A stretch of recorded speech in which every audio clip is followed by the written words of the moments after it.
Welcome to my studio, Jape Record. Gimana penampilan gue? Gimana?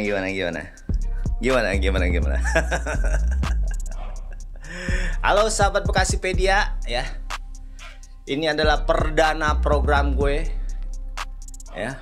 Selama ini gue cuma sebagai cameo, cuma pelengkap lah gitu ya. Tapi kali ini gue udah punya program. Namanya adalah Ternyata. Program gue mah santai aja. Semoga program ini bisa memberikan informasi yang lumayan penting. Penting nggak ya? Nggak juga sih. Santai ya gak? Sambari ngerokok. Nggak enak nih kalau begini. Coba sedikit sulap ya. Gimana ya caranya ya? Oh nih kalau mau ngerokok gue tuh begini nih. Rokok. Kelihatan? Set. Gue masukin mata nih. Set.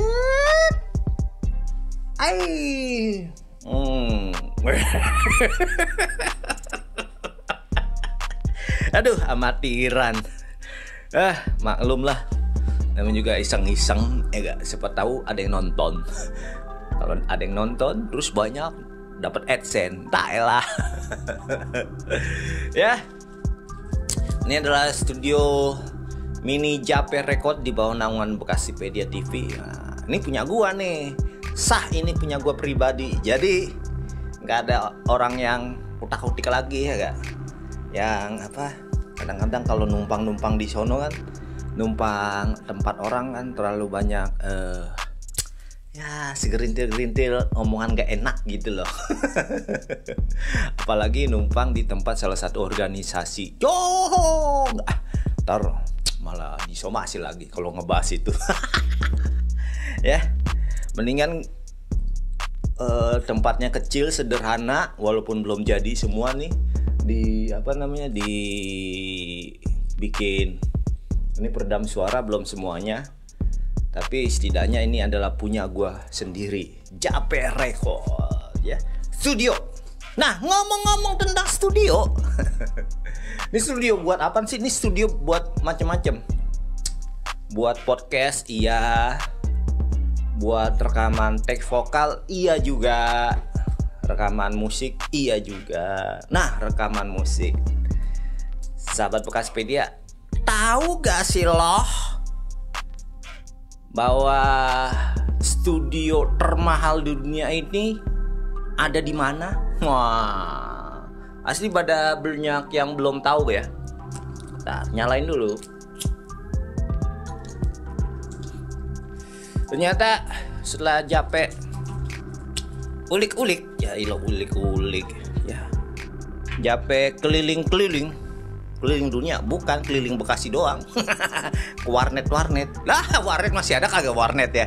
Warnet zaman dulu sekolah tuh, aduh jadul amat. Keliling warnet itu menemukan informasi tentang studio musik termehong di dunia. Apakah salah satunya ada di Indonesia?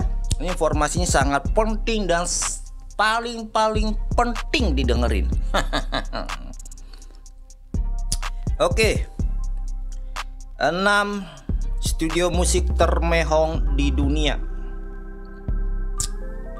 Nomor 6 ada namanya Trident Studios. Trident Studios ini adalah tempat rekaman lagunya The Beatles. Hey Jude, welcome. Kagak apa lagunya. Dan sejumlah track pada album milik The Beatles. Album White ya, White album milik The Beatles. Ada ya Beatles ya, album White ya. Berarti itu covernya putih semua dong. Aduh garing. Krip. Ini lokasinya ada di mana sih? Studio ini ada di distrik Soho, London. Soho. Kayak nama produk ya. Soho, Soho, Soho.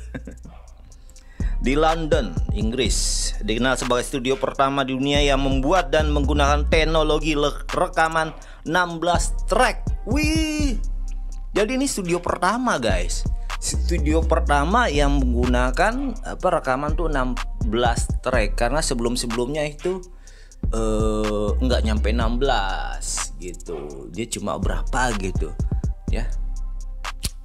Kalau 16 track berarti berapa kali corner dia? Cielah, cornering. 16 track, mantep nih. Terus selain itu, Trident Studios sempat menjadi lokasi penggarapan proyek musik solo dari personil The Beatles, termasuk John Lennon dan Yoko Ono. Wih, gila, gokil nih. Keren nih studionya nih.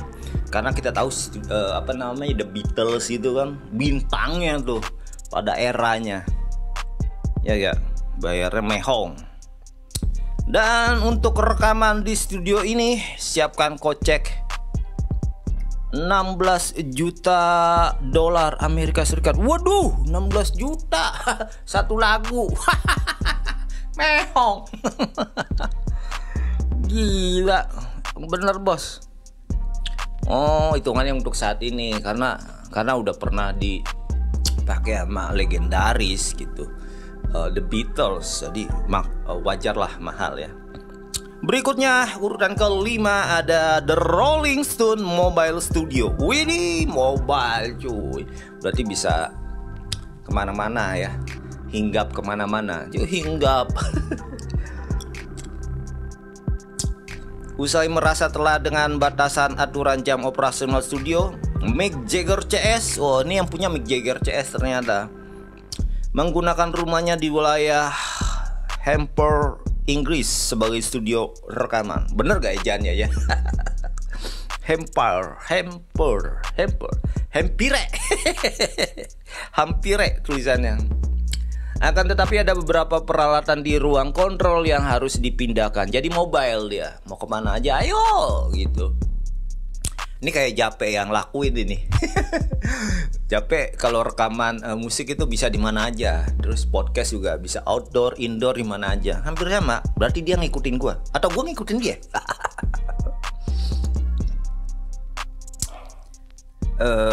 Terus informasinya atas saran dari Ian Stewart dan insinyur sound engineer lainnya, mereka akhirnya membuat sebuah proyek studio dalam truk tuh.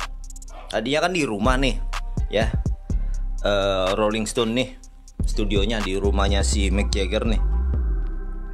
Nah, ternyata kita bikin cari suasana baru masa rekaman di situ baik, kayaknya pusing gitu, otak bisa pecah.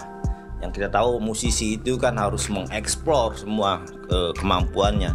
Jadi kadang-kadang moodnya jelek. Jadi mereka mengantisipasinya dengan cara berpindah-pindah tempat saat rekaman. Nice, good idea, Jailah. Jadi dibuatlah sebuah truk yang isinya itu dimodif dalamnya. Jadi di dalam truk itu ada berbagai alat rekaman.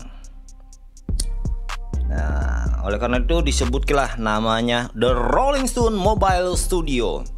Selain The Rolling Stone, truk ini juga menjadi tempat sakral bagi Deep Purple. Widih, Deep Purple cuy, Led Zeppelin, woi yoi, pantesan gokil.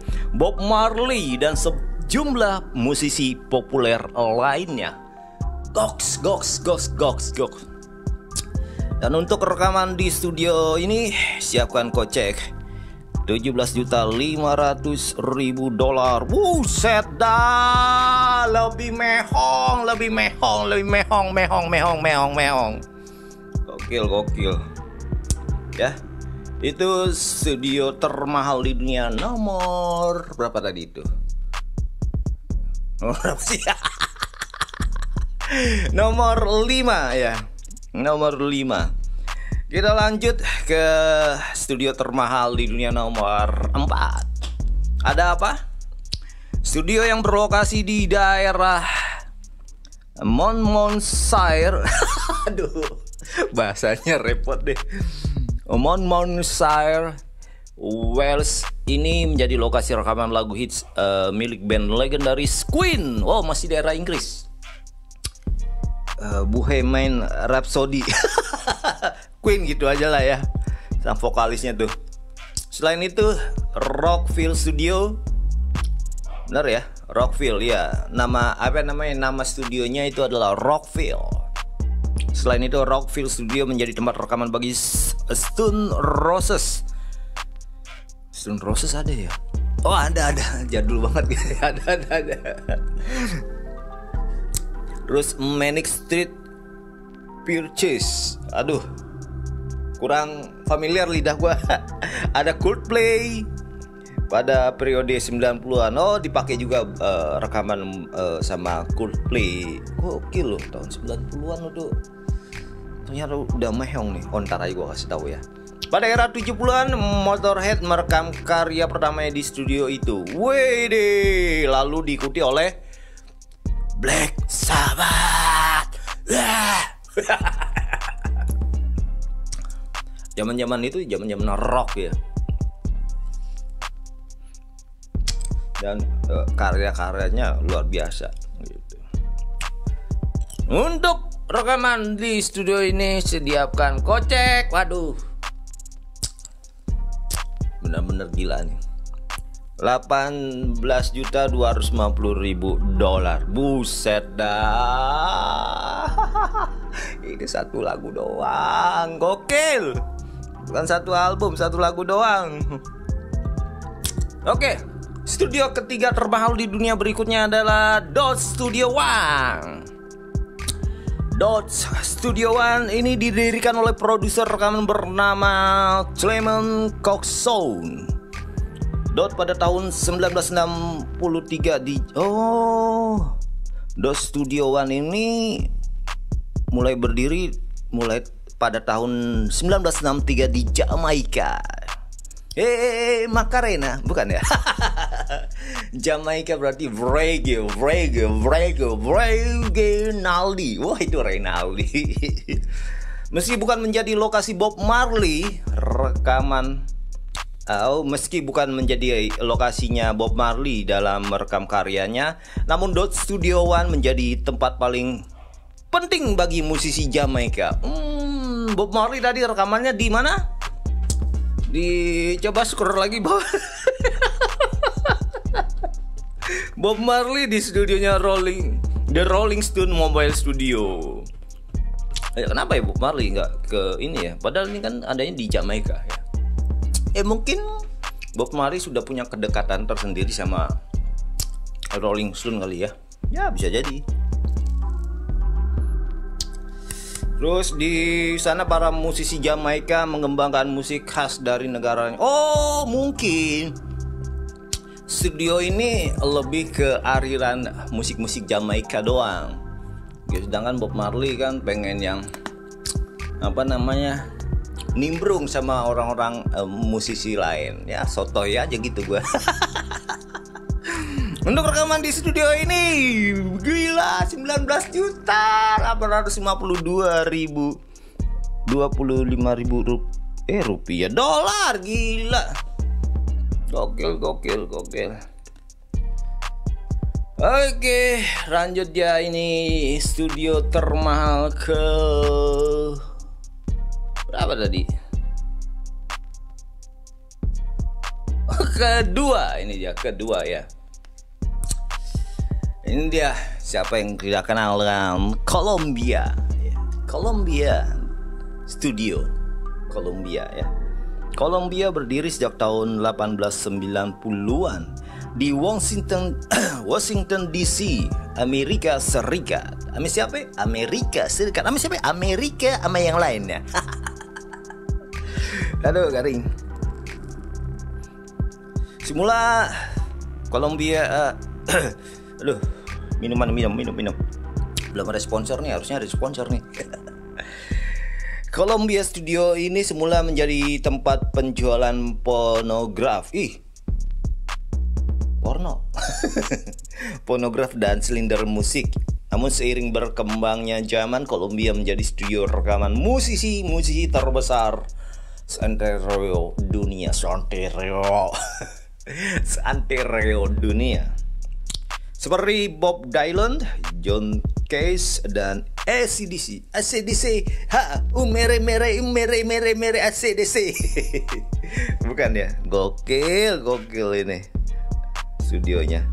Harga untuk rekaman di studio Columbia ini sediakan kocek 25 juta pound sterling. Anjay, gokil. Gak mau dia pakai Amerika, pound sterling,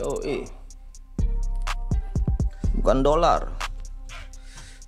Dan ini dia, kalian tahu, studio termahal di dunia nomor 1 ditempati oleh musik dong, kasih dong efek. Ini dia studio termahal di dunia nomor 1 adalah Jape Record. Jape Record yang berada di Rawa Bebek, Kranji, Bekasi Barat, di bawah naungan Bekasipedia. Ya, Jape Record sudah merekam musisi ternama dan terhandal di Santrio Bekasi, yaitu bernama Pujaan Hati. Yeay. Walaupun banyak yang belum tahu. Jape Record, untuk rekaman di Jape Record, siapkanlah mental kalian karena Jape banyak maunya. Ya, itulah informasi ternyata episode pertama. Ya.